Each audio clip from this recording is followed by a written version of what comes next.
ಸ್ನೇಹಿತರೆ, ಆತ್ಮೀಯರೇ, ಎಲ್ಲರಿಗೂ ಸುಮಂಜಾನ. ಈಗ ಮುದ್ರಗಳು ತಿಳ್ಕೋಣ. ಸ್ವಲ್ಪ ಈ ಮುದ್ರಗಳಲ್ಲಿ ಮೊದಲನೇ ಮುದ್ರ ತಿಳ್ಕೊಂಡೋದು ಇವತ್ತಿನ ಕಾರ್ಯಕ್ರಮದಲ್ಲಿ ಆಸ್ತಮಾ ಮುದ್ರ. ಆಸ್ತಮಾ ಮುದ್ರ ಈಗಾಗಲೇ ತಿಳ್ಕೊಂಡಿದ್ವಿ. ಮತ್ತೆ ಏನು ಅಂತಂದ್ರೆ ಇನ್ನೊಂದು ರೀತಿಯಲ್ಲಿ ಹೇಗೆ ಮಾಡಬಹುದು ಈ ಆಸ್ತಮಾ ಮುದ್ರ ನೋಡೋಣ.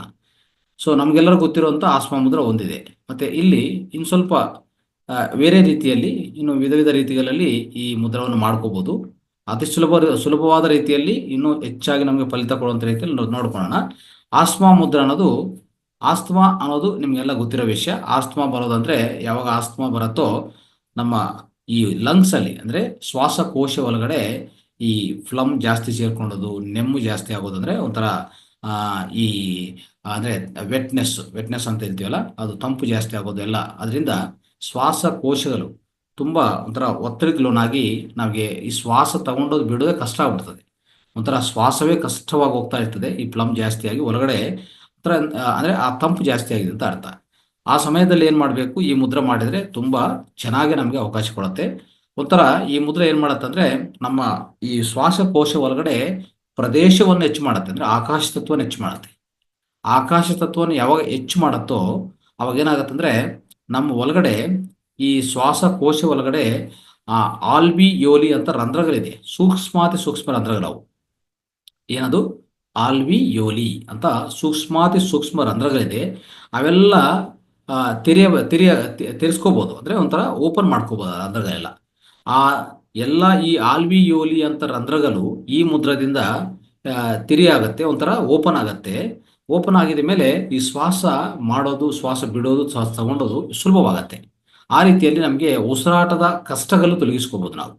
ಈ ಆಸ್ತಮಾದಲ್ಲಿ ಆಗುವಂಥ ಉಸಿರಾಟ ಕಷ್ಟಗಳೇನಿದೆಯೋ ಅದೆಲ್ಲ ತೊಲಗಿಸ್ಕೊಳ್ಳುವಂಥ ಅವಕಾಶ ನಮಗೆ ಸಿಗತ್ತೆ. ಅದಕ್ಕೋಸ್ಕರ ಈ ಮುದ್ರವನ್ನು ನಾವು ಪಾಲನೆ ಮಾಡಿದ್ರೆ ಅತಿ ಸುಲಭವಾಗಿ ನಾವು ಪರಿಷ್ಕಾರ ಮಾಡ್ಕೋಬಹುದು. ಆಸ್ತಮಾದಿಂದ ವಿಮುಕ್ತಿ ಸಿಗತ್ತೆ ನಮಗೆ ಅಂತ ಅರ್ಥ ಮಾಡ್ಕೋಬಹುದು. ಆಮೇಲೆ ಈ ಆಸ್ತಮಾ ಆಯಾಸ ಎಲ್ಲ ನಿಯಂತ್ರಣಕ್ಕೆ ಬರುತ್ತೆ. ಅದೊಂದೇ ಅಲ್ಲ, ನಮ್ಮಲ್ಲಿ ಈ ಮುದ್ರಾ ಸಾಧನೆ ಮಾಡ್ತಾ ಹೋದ್ರೆ ಭಯವನ್ನು ತೊಲಗಿಸಿಕೊಂಡು ಆತ್ಮಸ್ಥೈರ್ಯವನ್ನು ಆತ್ಮವಿಶ್ವಾಸವನ್ನು ಹೆಚ್ಚು ಮಾಡ್ಕೊಂತ ಅವಕಾಶ ನಮ್ಗೆ ಸಿಗತ್ತೆ. ಇದು ಹೇಗೆ ಮಾಡೋದು ನೋಡೋಣ. ನೋಡಿ, ಈ ಮುದ್ರಾ ಸ್ನೇಹಿತರೆ, ಈ ಮುದ್ರಾ ಅನ್ನೋದು ನಿಮ್ಗೆ ಈಗಾಗಲೇ ನಾವು ಹೇಳ್ಕೊಟ್ಟಿರುವಂತ ಒಂದು ಮುದ್ರಾ, ಆಸ್ತಮಾ ಮುದ್ರಾ. ಇದು ನೋಡ್ಕೊಳ್ಳಿ, ಎರಡು ಉಗುರುಗಳು ಟಚ್ ಮಾಡಿ ಹೀಗಿರ್ತೀವಿ. ಓಕೆ, ಈ ತರ ಇಟ್ಕೊಂಡು ಹೀಗೆ ಇಟ್ಕೊಂಡು ಪ್ರಾಕ್ಟೀಸ್ ಮಾಡ್ತಾ ಇದೀವಿ. ಇದು ನಮಗೂ ಈಗಾಗಲೇ ತಿಳಿಸ್ಕೊಟ್ಟಿದ್ವಿ ಇಂದಿನ ತರಗತಿಗಳಲ್ಲಿ. ಈಗ ಇವತ್ತಿನ ಕಾರ್ಯಕ್ರಮದಲ್ಲಿ ನಾವು ತಿಳ್ಕೊಂಡದ್ದು ನೋಡ್ಕೊಳ್ಳಿ. ಇದು ಎಲ್ಲಾ ಬೆರಳುಗಳು ಸಪರೇಟ್ ಇರುತ್ತೆ, ಆದ್ರೆ ಈ ಆಕಾಶ ತತ್ವ ಇರುವಂತ ಮಧ್ಯ ಬೆರಳು ಎರಡು ಕೊನೆಗಳು ಟಚ್ ಮಾಡ್ತೀವಿ. ತರ ಹೀಗೆ ಇಟ್ಕೋಬಹುದು. ಹೀಗೆ ಸುಮ್ಮನೆ ಕೆಳಗಡೆ ನಮ್ಮ ಈ ಚೆಸ್ಟ್ ಭಾಗಕ್ಕೆ ಸಮಾಂತರವಾಗಿ ಇಟ್ಕೊಂಡ್ರು ಆಯ್ತು, ತೊಂದರೆ ಇಲ್ಲ. ಹೀಗೆ ಇಟ್ಕೊಳ್ಳೋದು, ಕೆಳಗಡೆ ಇಟ್ಕೋಬಹುದು. ಹೀಗೆ ಇಟ್ಕೋಬೇಕಂತ ಏನಿಲ್ಲ, ಕಷ್ಟ ಆಗತ್ತೆ. ಡೌನ್ ಮಾಡ್ಕೊಳ್ಳಿ, ಹಾಗೆ ಇಟ್ಕೊಳ್ಳಿ. ಸ್ಥಿರವಾಗಿ ಕೂತ್ಕೊಳ್ಳಿ. ಆರಾಮಾಗಿ ಶ್ವಾಸನ ಗಮನಿಸ್ಕೊಂತ ಇಲ್ಲ ನಿಧಾನವಾಗಿ ಸ್ವಲ್ಪ ನಿಧಾನ ಉಸಿರಾಟ ತಗೊಳ್ಳೋದು, ಉಸಿರಾಟ ಬಿಡೋದು, ಆ ಥರ ಮಾಡ್ಕೋಬಹುದು.